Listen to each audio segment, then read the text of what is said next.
Hi, I'm Sheilaa Hite, world-class astrologer, tarot master, medium, spellcaster, and all-around magical being. And I'm here today to talk to you about this week's astrological overview. The theme for this week is moody emotional.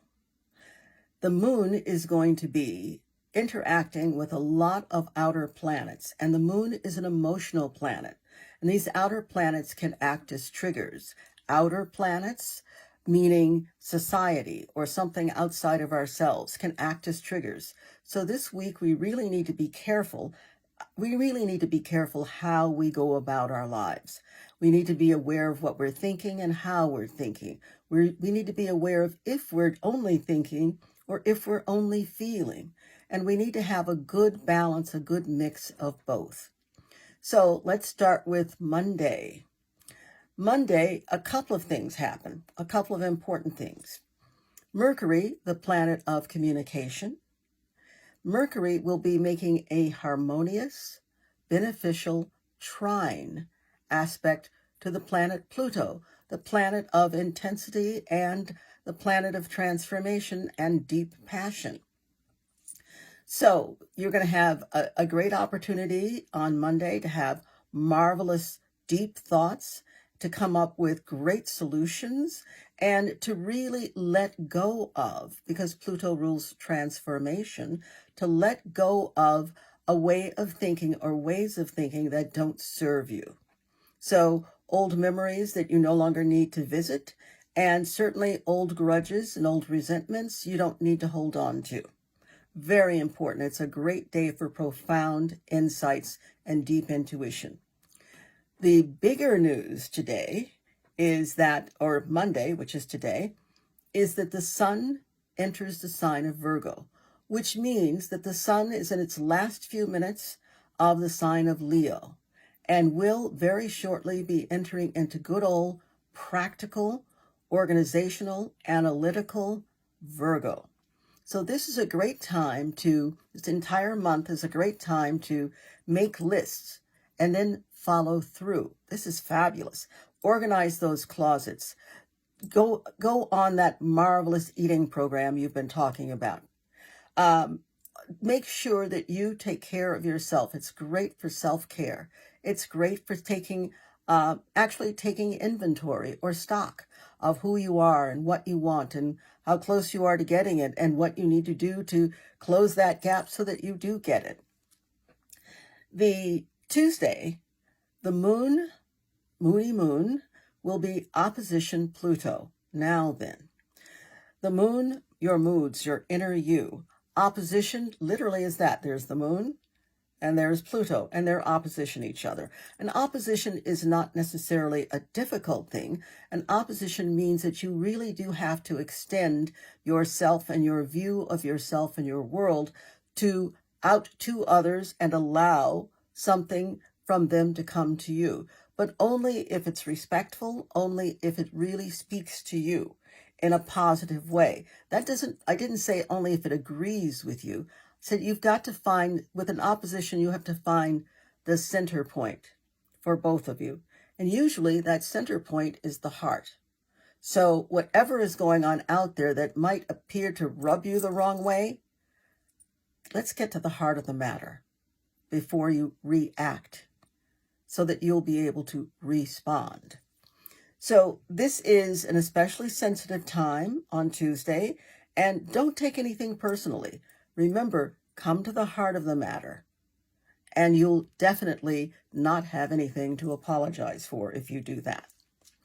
Wednesday, I don't usually talk about planets that go retrograde unless it's Mercury or Venus or Mars. This is an outer planet that's going retrograde. And that outer planet is the planet Uranus, the planet of uncontrollable, unpredictable, wow, change. It's also the planet of divine insight. So the humanitarian in us, because Uranus rules humanitarians, the humanitarian in us will get a chance to speak. This would be a good time to listen as this divine insight goes within.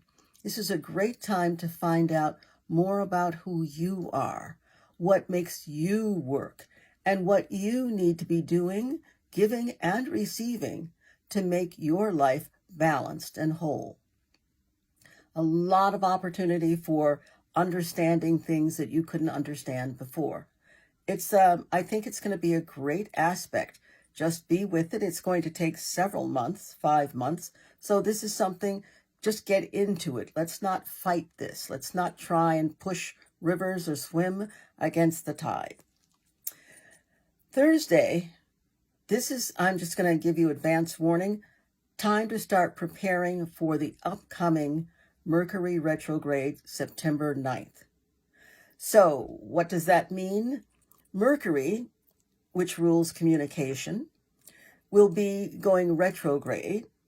And so Mercury will also be giving you an opportunity to go over things, to go back over things.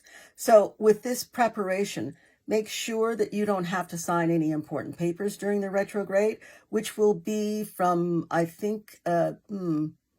it will be from September 9th to October 2nd. So make sure you don't have to sign important papers. Make sure that you've dotted all of the I's and crossed all of the T's in areas of your life. Make sure that you check your spelling. Make sure also that you get all of the supplies you need to get in. I'm not talking about going out and getting supplies because the apocalypse is coming. I'm talking about making sure that you've got your list and you check these things off. This will be a very interesting Mercury retrograde, and I'll talk more about that as we get closer to it. But in the meantime, the advice I gave you for the Sun going into Virgo is great advice for preparing for Mercury retrograde. Make a list, start now making a list of the things that are important to you and that you want to get done between now and September 9th so that you can be ahead of this. On Thursday, Mercury, the planet of information and communication, which will be going retrograde September 9th, on this coming Thursday, it will be leaving the sign of Virgo, its own sign of Virgo, and entering into the sign of Libra. And the important thing here is balance. The gift of Mercury in Libra is balance. It's really a phenomenal thing and fascinating to watch what happens with your mind when Mercury goes into Libra. Give yourself the gift of remaining focused and balanced. The shadow side of Mercury in Libra is indecisiveness and people-pleasing. Please avoid that. You won't be happy, and the universe won't be happy, and it'll remind you in perhaps some uncomfortable ways that that's not the way to do things. Also on Thursday, the moon, moods, emotions, the moon is square, making an abrasive aspect to the planet Uranus, and it's going to be opposition the planet Saturn. Well, so what does that mean? That means that you can be rubbed the wrong way easily if you take things personally. This is a wonderful Zen time. Please avoid drama and be kind to yourself. Also, be kind to others. Go with the flow. Remember, this is not a time to try and push the river. On Friday, we've got Venus, the planet of relationships, the planet of balance, the planet of diplomacy, and it also rules healing and money. We have Venus square Uranus. Remember, anything can happen, Uranus, and Venus square Mars. Oh boy. So what that means is Mars is the planet of how we take action, the type of action we take. Mars is also the planet of conflict if we allow that to be. Mars, though, is associated with wonderful passion for not only other people, but passion for what you like to do, what you like to have, how you like your life to be. Venus is telling you with the square to Uranus and the opposition to Mars, or the square to Mars, is telling you that when there's a square, there's a lot of energy available to you. Choose how you use that energy. Rather than getting into fights with people, Venus square Uranus and Venus square Mars, why don't you say, how can we work together? What unusual or unique way can we approach this issue, whatever the issue is? And if you do that, you have something great and beneficial to show for having dealt with Venus, Mars, and Uranus all at once. Saturday is our first, well, it's definitely our first, it's our only new moon of the month, the moon in Virgo. This is fantastic because the new moon means that the sun in Virgo is together with the moon in Virgo, and they're in the same sign. This is a great time today to start thinking about and preparing your moon water. And moon water is fantastic. Take a cup or a vessel and fill it with water, put a cover over it, and set it in the windowsill so that you can attract the energy of the moon.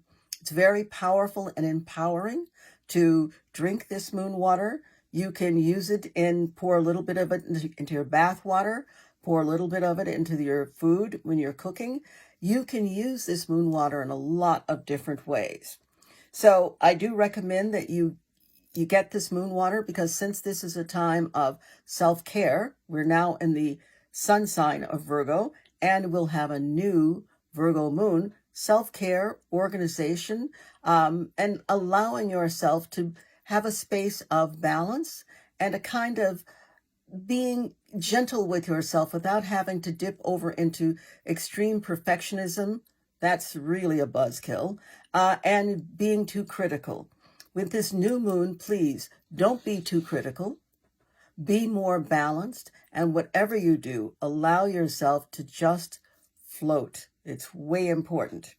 So Mars is also a part of this on Saturday's new moon. Mars, the planet of how we get things done, how we take action, is part of something extremely rare and beneficial and wonderful, actually. It's called a grand trine, and that means that there will be 3 planets all making the harmonious, beneficial, triangular aspect to each other. And this is a planet of flow and of goodness and bounty. So Mars, how we take action, will be trine Mercury, how we think, how we plan, which will be trine the new moon ruler. It is the new moon's ruler. And it will be trine Pluto, the passion that we put into anything, the insight that we have about what we're dealing with. So the actions we take are going to assist the way we think and the plans we make, and will assist the passion and the power and the control in order to bring about the plans that we want, in order to bring about the successful completion of those plans. So this is a great time. It's a great time socially. Go out and have fun. Remember, though, Mars is involved. You don't want conflict. Pluto's involved. You don't want intensity so hot that you get into trouble. What you do want is you want the coolness of Mercury, part of this grand trine, to always keep you focused.